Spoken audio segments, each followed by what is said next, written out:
of AIDS came up. We did it through a theater piece. We addressed it as the Five Grandmothers, and we did a Jingle Bell song. And it was about AIDS. And there were Native people that came down from the Six Nations. We said, well, as the grandmothers, as the elders, we have to address it, you know, and how we see, you know, gay and lesbian, how we see AIDS, how it's affecting us. So we sang out that Jingle Bell song, and I remember the mothers going to their children and covering their ears. And we had such a good time with it, and we were so glad we did it that the children, in spite of covering their ears, heard it. And that the people that were covering, the aunts, the uncles, the grandmas, the mothers, they were receiving that same message.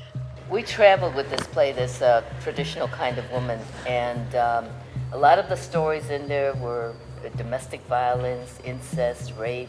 We touched on all the issues, all the taboos that are never talked about in our communities. And as we began to travel with this piece at Indigenous women's conferences, we discovered that these issues are rampant in our communities. And not only, you know, it's leaders, even, you know, respected leaders in the communities that are the abusers. For many, many years, women kept silent and they did not talk about those issues.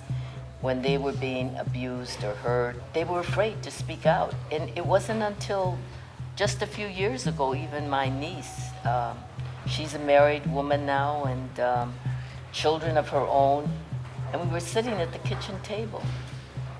And I don't know, she just felt compelled to say it, and her son was sitting there, one of her sons was sitting at the table.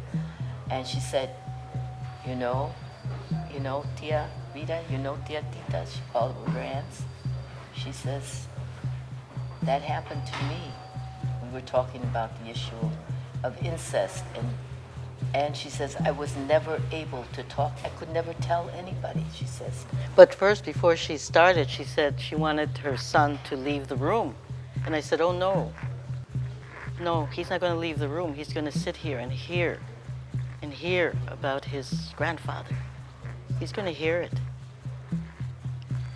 And he sat there and he listened to his mom.